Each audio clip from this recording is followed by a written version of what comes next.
Hello, my name is Sarah Collins. I'm 41 years old this year. I live alone in a small flat in central London. Let me tell you my story. Before we start, please don't forget to like and subscribe. It really means a lot to me. Right now, I'm sitting by the window of a cafe overlooking the Thames. There's a warm latte in my hand. On my laptop screen is the itinerary for next week's business trip to Milan. I've been working as a marketing manager for 15 years now. At 25, fresh out of university, I came to London. I was an intern at a small advertising agency. The salary was modest, but my heart was racing. Creating campaigns with my own hands, seeing my ideas on billboards across the city. I couldn't forget that thrill. At 30, I got my first promotion to manager. That summer, I bought a one-bedroom flat in Soho, my first home in my own name. The day I received the keys, I opened a bottle of champagne by myself. I didn't need anyone's help.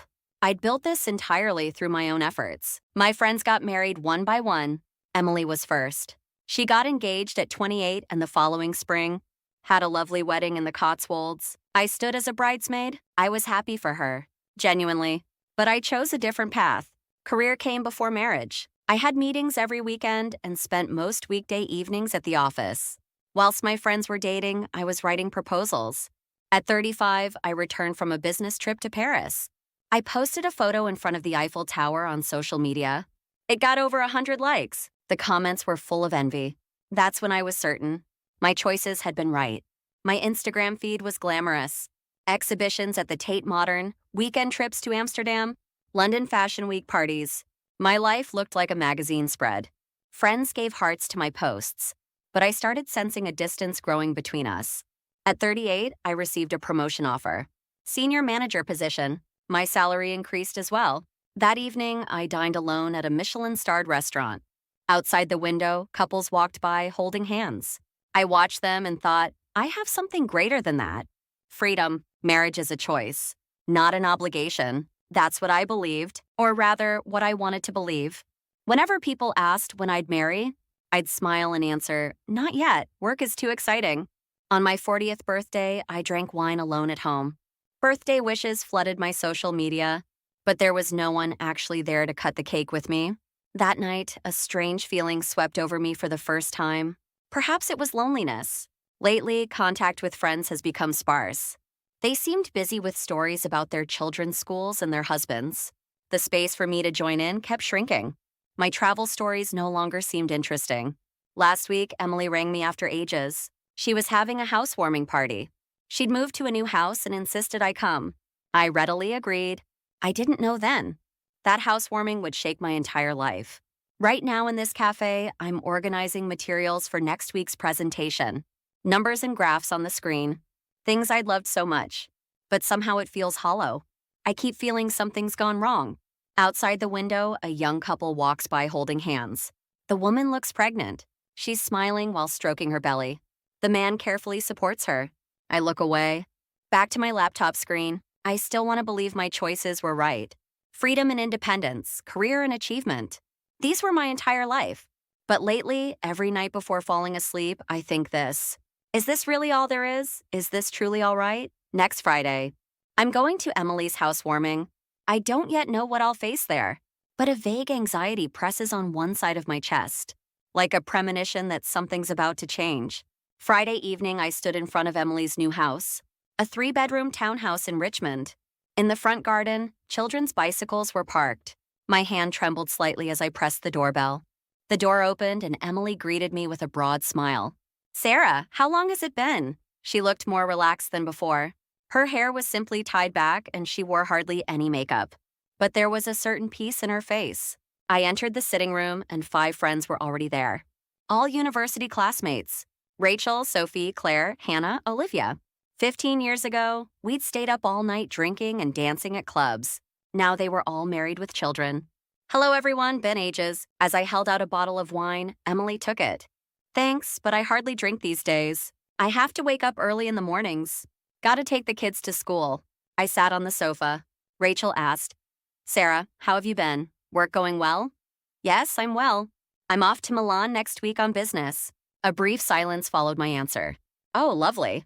Rachel's voice lacked the envy it once had. The conversation naturally flowed to talk of children. Sophie started first. Our second has just started football. There's a match every Saturday. Absolutely mental. Claire joined in. Ours too. Piano lessons plus swimming. Weekday evenings are a battlefield. Hannah added with a laugh. At least if the kids enjoy it. Our youngest is completely taken with ballet these days. I drank my wine in silence.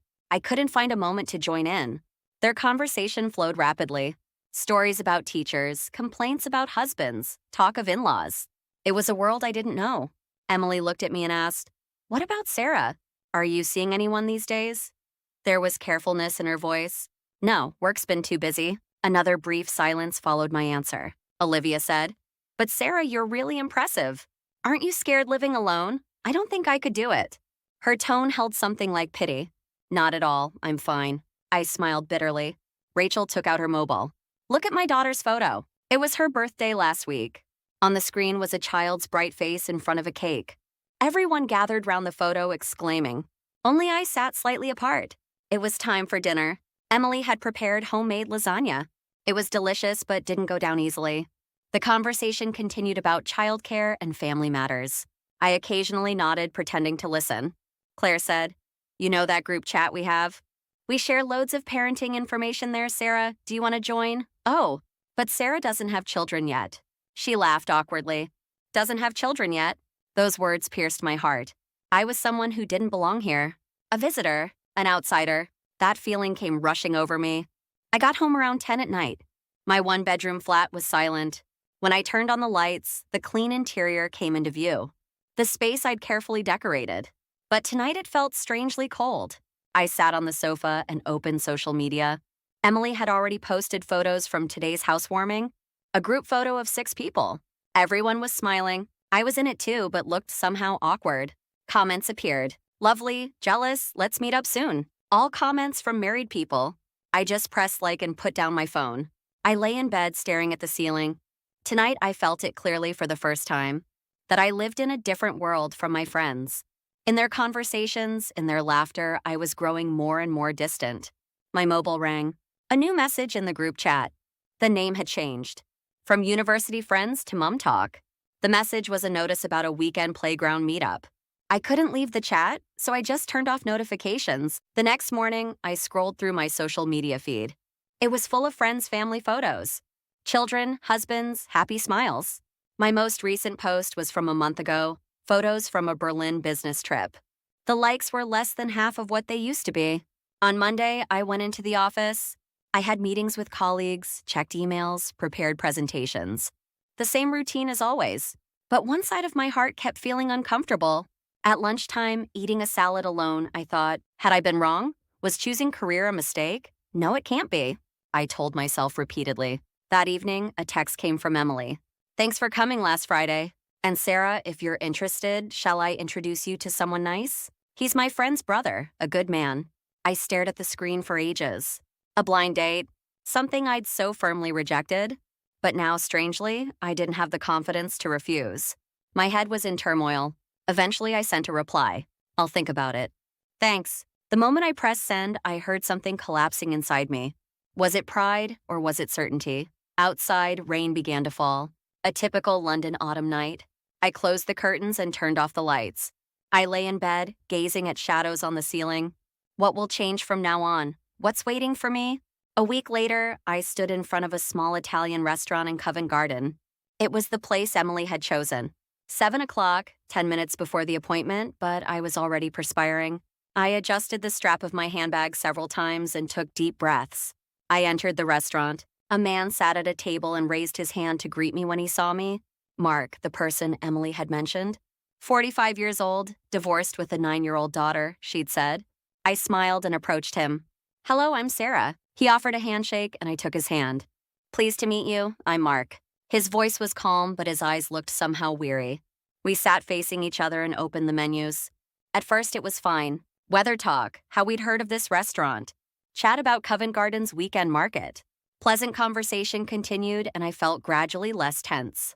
But after the food arrived, the atmosphere began to shift.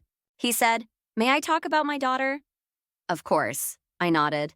He took out his mobile and showed me photos of his daughter. "A pretty blonde girl, smiling. She's lovely," I said, and his face brightened. Her name's Lily. She's 9 this year. He continued. She's learning ballet and she's really talented. There was a recital last week and it was brilliant. Oh, shall I show you more photos? He started scrolling and I could only manage an increasingly awkward smile.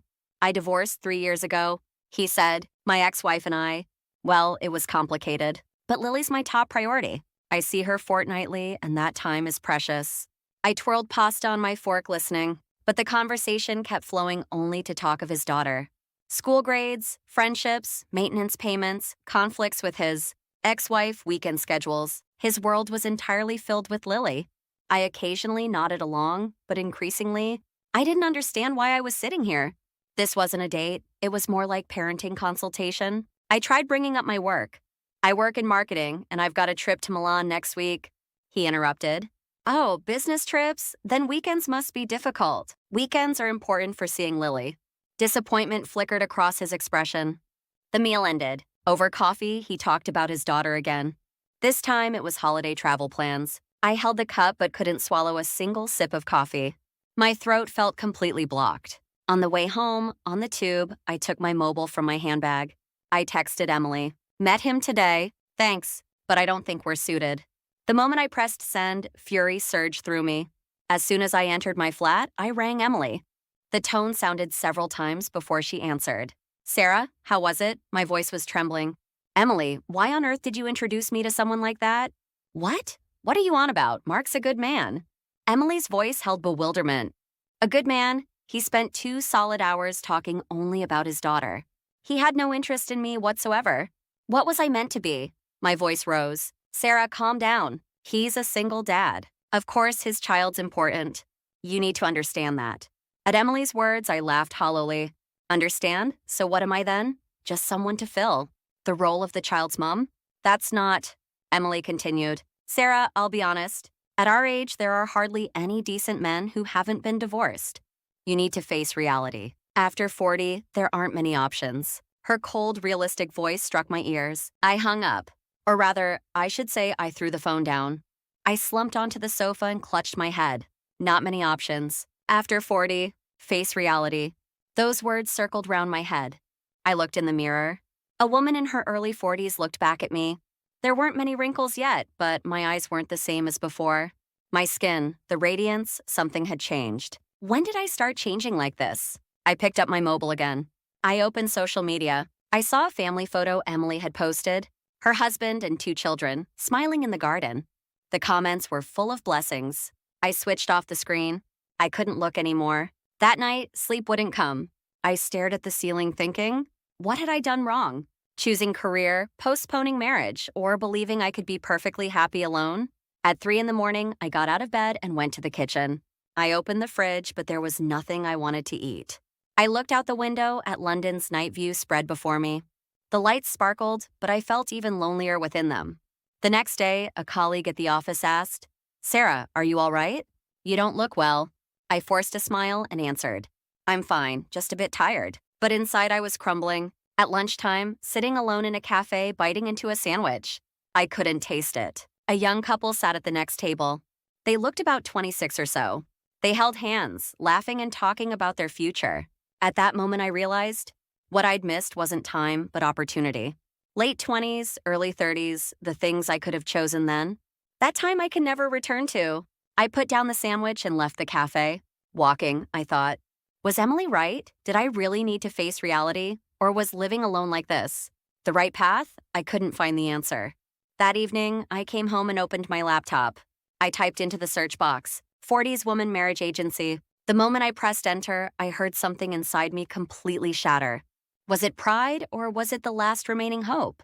Tuesday afternoon, I stood in front of a luxury building in Mayfair. Through the glass doors, I could see a gold logo reading Elite Matchmaking, a marriage agency.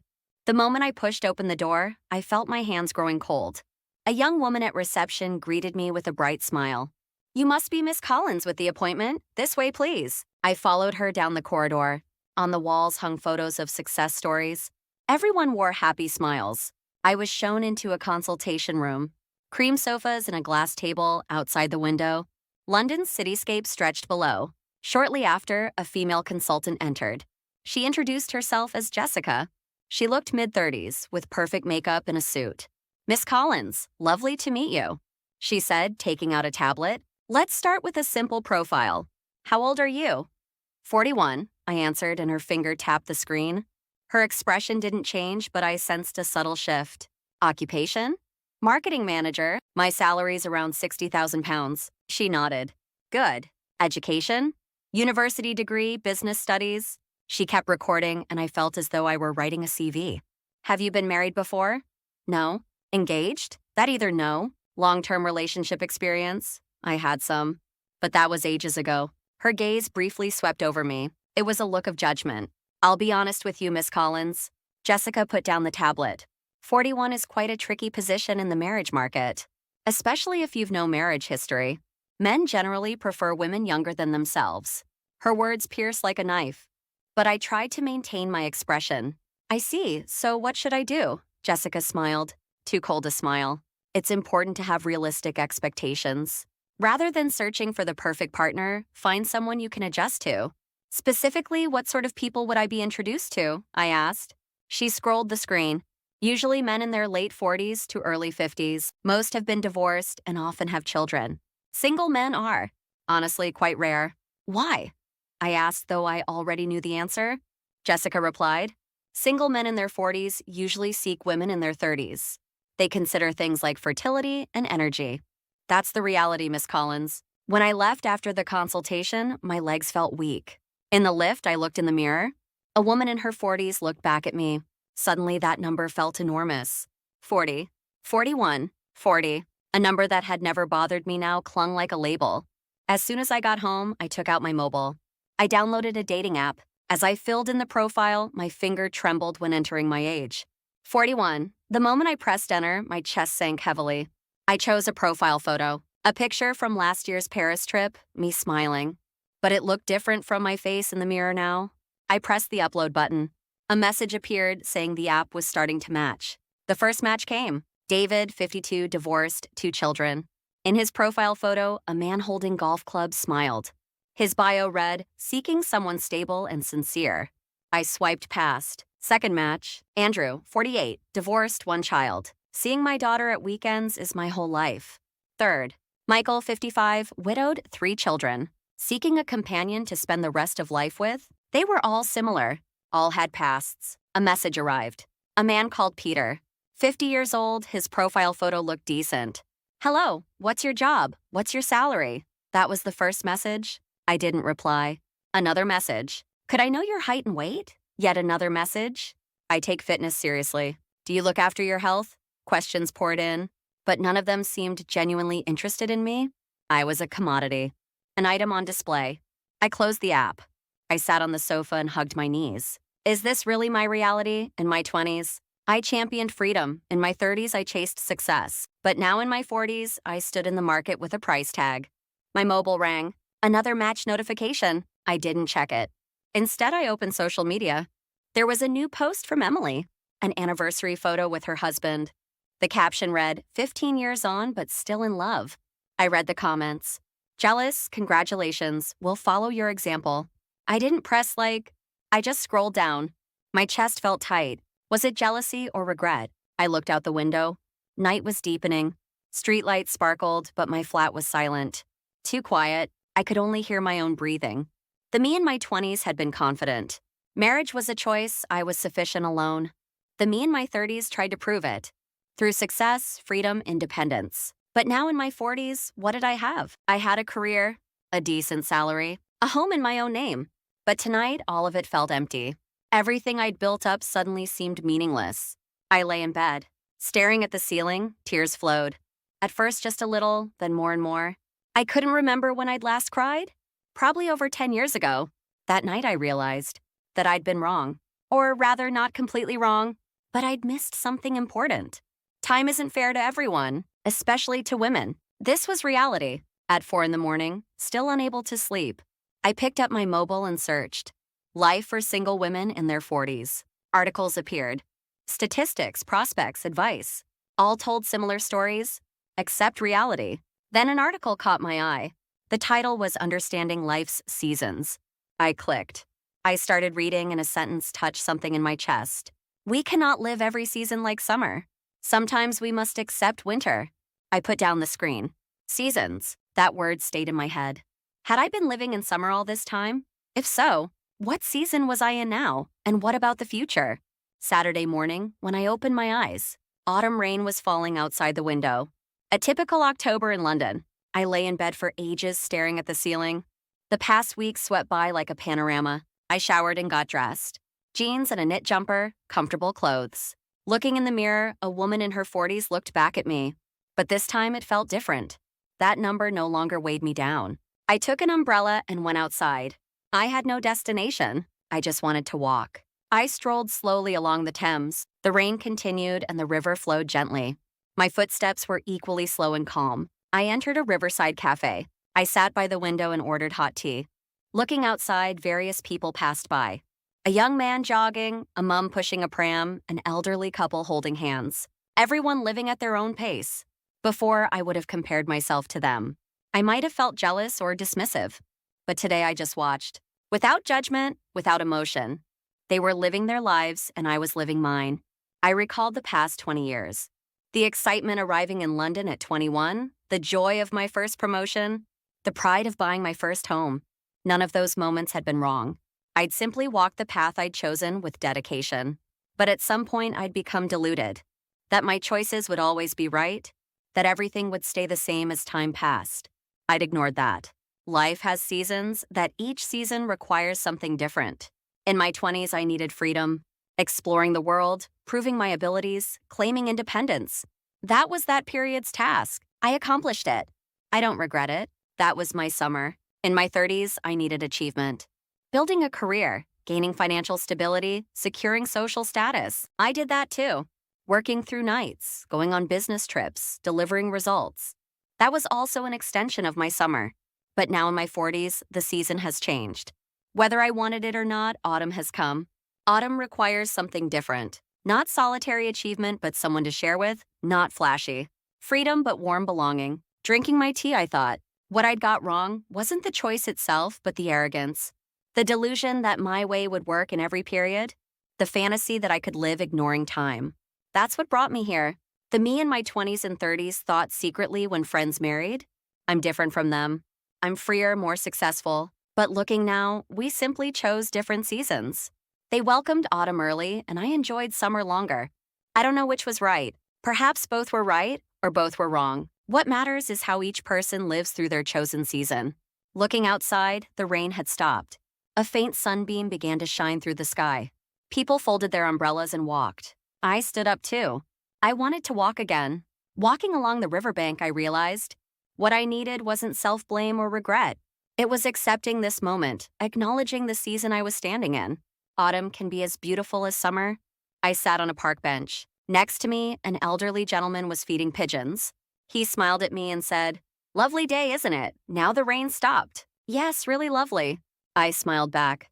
He said, "Young people these days all look so busy. It's nice to see you sitting in the park." I thought briefly. Young. To him, someone in their 40s was still young. That thought oddly comforted me. The gentleman left and I sat alone. Leaves swayed in the wind. Leaves changing from green to yellow to red. That was beautiful too. A different beauty from summer's greenness, autumn's own colors. I took out my mobile. I opened the dating app. Then I pressed the delete button. Not right now. I needed to understand this season first, accept it, prepare myself. Frantically searching for someone wasn't the answer. I texted Emily. "Sorry for getting angry last time.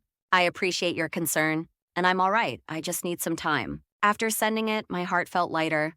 What I'd forgiven wasn't her but myself. On the way home, I stopped at a bookshop. It had been ages. After only reading work-related books today, I wanted to find something different. I bought a poetry collection, a book containing poems about seasons. I came into my flat and sat on the sofa. I opened the poetry book. A line caught my eye. "Every season is beautiful. What matters is whether we're prepared to live that season." I read that sentence over and over. Looking outside, the sun was setting. London's sky turned orange. I gazed at that scene for ages. 20 years ago, I would have seen this sunset too. But then and now, the way I saw it had changed. Back then, sunset was the end of the day and the start of freedom. Time to finish work and meet friends. Time to enjoy my life. But now sunset looked different. Time to finish the day and prepare for tomorrow. Alone but not lonely tranquility. I opened my laptop. I wanted to start a new project. Not work-related. I wanted to write my story. The life of a single woman in her 40s. Choices, realizations. For someone it might be comfort. For others, perhaps a warning. I typed the first sentence. Hello, my name is Sarah Collins. I'm 41 years old this year. My fingers moved across the keyboard. Words accumulated on the screen. My story took shape. Time passed. Night deepened, but I kept writing. The past 20 years, my choices, what I'd lost, and what I'd realized now. I wrote it all, not for anyone else, but for myself. At 2 in the morning, I wrote the last sentence. How should I live my current season? I typed the question. Mark and saved the file. I didn't know the answer yet. But simply asking the question had meaning. I lay in bed. Strangely, my heart felt peaceful. The past week's confusion, anger, despair, all of it had brought me to this place. And now I seemed slightly changed. I was still alone, still a single woman in my 40s. Nothing had been resolved, but something had changed inside me. Was it acceptance or courage? I didn't know the exact name, but it was definitely different. Closing my eyes, I thought, what will I do from tomorrow? No immediate answer came, but that was all right. Life doesn't change in an instant. Just as seasons change slowly, my life would transform that way too. I want to tell my 20-something self, your choices weren't wrong. But remember that time doesn't stand still. Seasons inevitably change. To my 30-something self too, success is important, but it isn't everything. And now to my 40-something self, it's all right. You're not too late. You're living a different season. Autumn is beautiful too. You simply need to live it differently from summer. You can learn slowly. Outside the window, moonlight was shining. London's night was quiet. In the distance, I heard cars and someone's laughter. The world kept turning. I'll keep living too. This season in my own way. It's fine if it's not perfect. It's fine if it doesn't meet someone else's standards. What matters is that I'm the master of my life, and it isn't over yet. Finally, I want to ask you, what season are you living in now? Are you living a life that suits that season? Or like me, are you clinging to a season that's past? You must find the answer. I'm still searching too. But one thing's certain, every season has its own value. Accepting that comes first. Good night. I hope your season is peaceful. And remember, seasons change, but life continues. We still have time. We just need to choose wisely now how to use that time. My story ends here, but my life will continue. When I open my eyes tomorrow morning, I'll start another day. One step at a time, slowly I'll walk through my season. I hope you will too.